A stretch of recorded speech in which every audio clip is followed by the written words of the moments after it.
Hooker's Blades. Hey everybody, back again, and today we're turning this big old piece of leaf spring into a side sword, bastard sword, 1.5 hand sword kind of critter. So first we're going to cut out some of this excess material that we're not going to need for this build. Then we're going to head over to the forge and start the long process of shaping this blade. This is going to be a beast of a blade to try and make, as we've got all 4 bevels like a dagger to worry about, and this is going to be about 3 to 4 inches wide at the base and a very, very finely tapered point. Basically think big long triangle, actually longer than the initial starting stock. So let's cut everything out and then we'll head on over to the fire and get playing around.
This is why you always wear your safety gear and your PPE. Because of stuff like that right there. Caught myself on fire.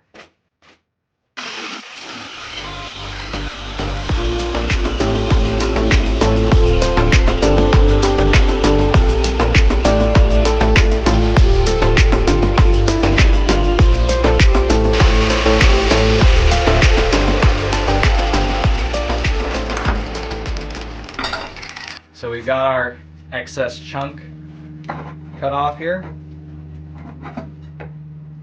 Now we can flip it around and cut out the backside.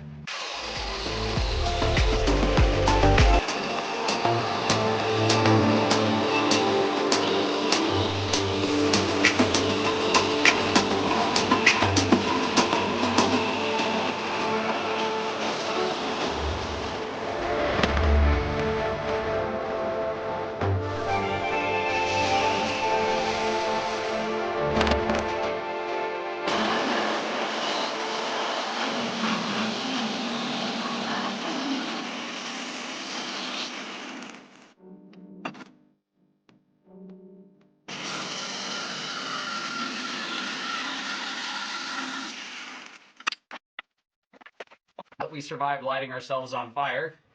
We can get this over to the forge and start actually making the sword. We've got a taper up here to start working with, but we're gonna have to draw this out wider here, and then we're gonna have to taper it long and skinny from there, and then put 4 bevels on it. But first we gotta straighten this whole thing out, get it flat so we can start working on it. This is gonna become our tang.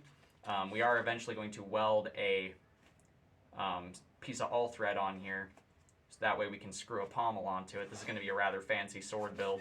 So yeah, without further ado, let's get it over to the fire, start slamming some steel with a hammer, shall we? So in between shooting that last little bit and where I am now, I did a 2-hour live stream, and in those 2 hours I was able to kind of stretch things out a little bit, start getting things profiled. They still have a lot of stretching out to do. This is still very, very thick. So we're gonna head back over to the forge and we'll get as far as we can in this video towards a finished blade.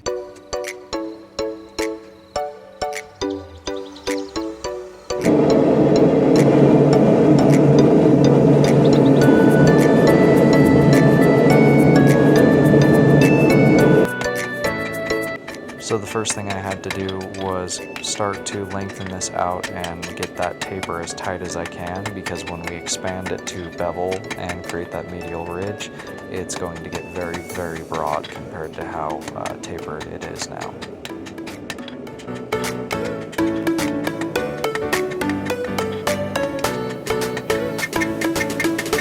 So as you can see, we are using the tiniest bit of the horn of the anvil to achieve that taper that we want, to help draw it out lengthwise without getting it broadened up so much.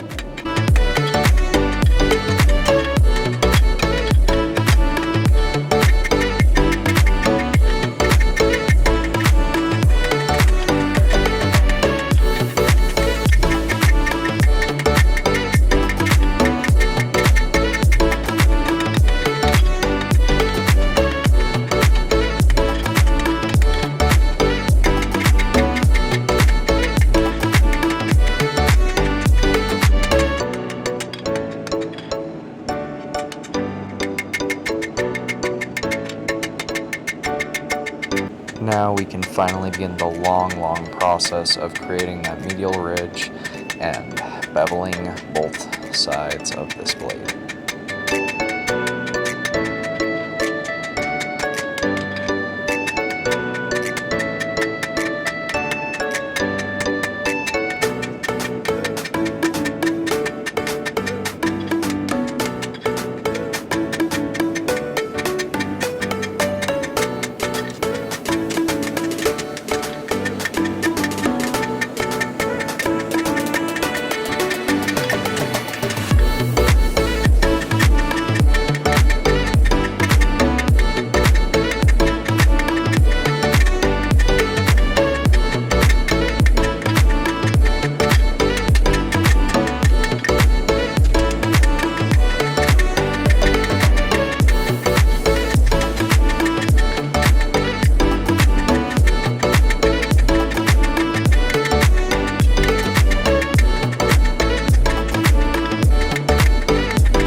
The next day. It is now a little later once again, and this is where we've gotten.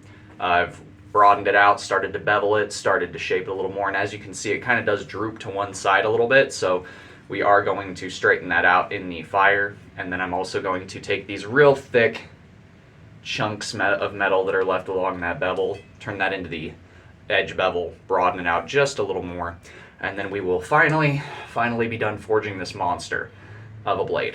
Then we can begin work on the guard, the assembly of the pommel, the handle, and all that fun stuff. So let's get back to the fire. As you can tell, yes, I did do some grinding, but that was just to kind of clean it up, take a look at it, make sure that everything was nice and smooth and even before I continued hammering on it, because I did not want to leave a bunch of crazy weird depressions in my steel.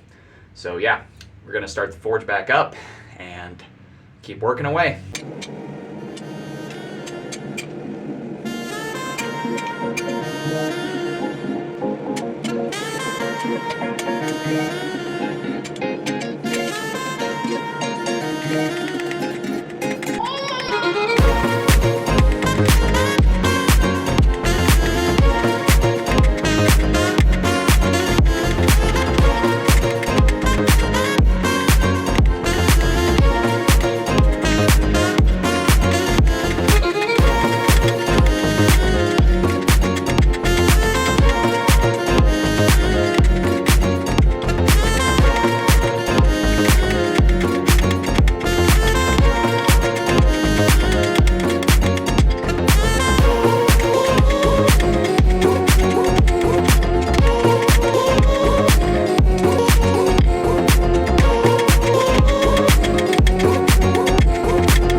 This is our big old bastard sword blade.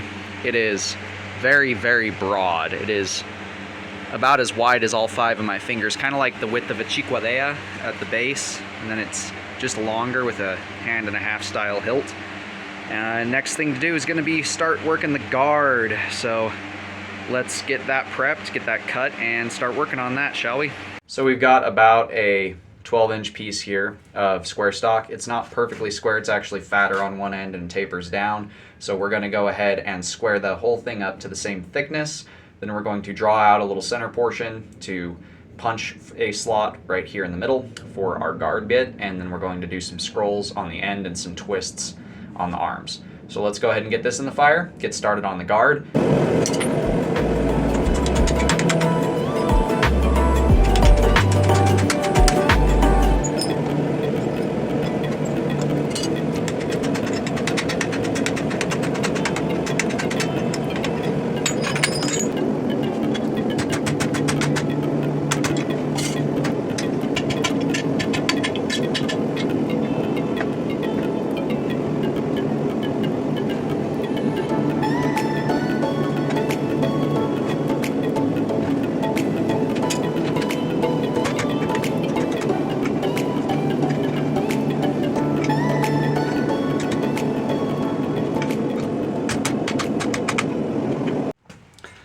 So we've got our blade forged and our guard made. We're going to weld a pommel on the base. The blade is exactly 20 inches.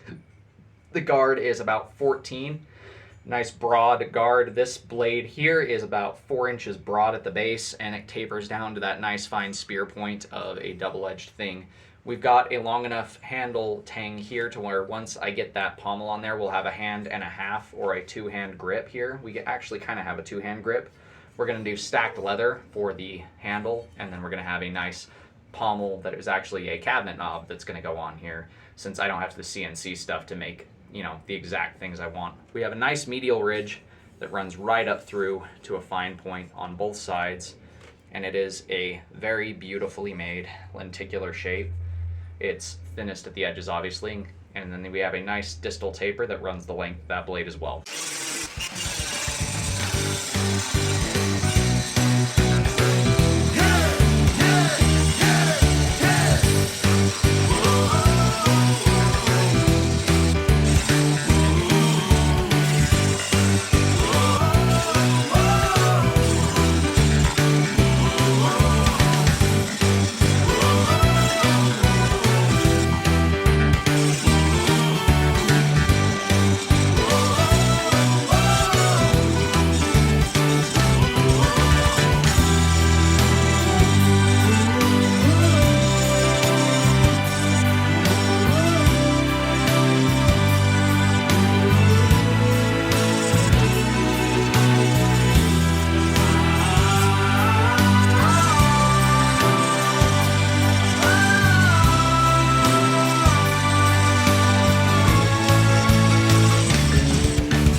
So we've got our rough grinding done on our blade here. Everything is rough ground, so that's ready for heat treat.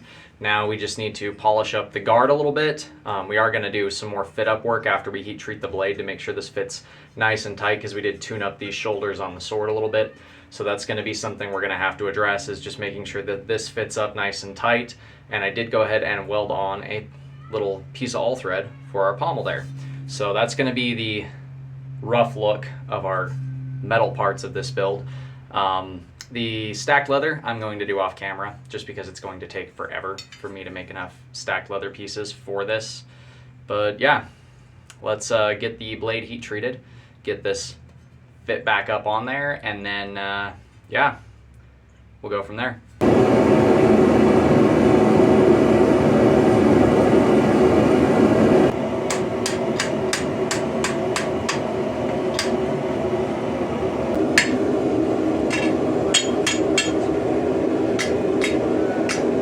One hour later.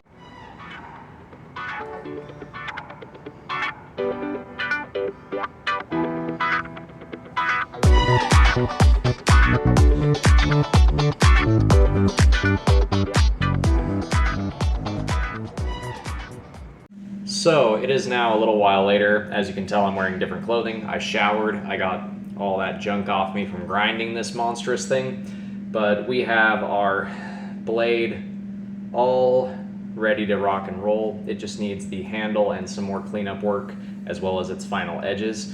I've gone ahead and given it a nice distinguishing line on that ricasso, just to add some character to the overall look of it. But it will be a awesome little two-handed short sword, hand and a half, bastard sword, broadsword kind of deal.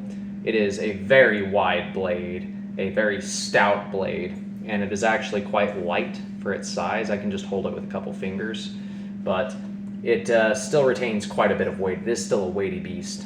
But yeah, if you guys like what you see, go ahead and hit like, subscribe, all that jazz, and don't forget to hit the notification bell so you don't miss out when I get the handle put on this and we do some testing with it, because this thing's gonna be a monster. It's gonna do some pretty crazy stuff, I think.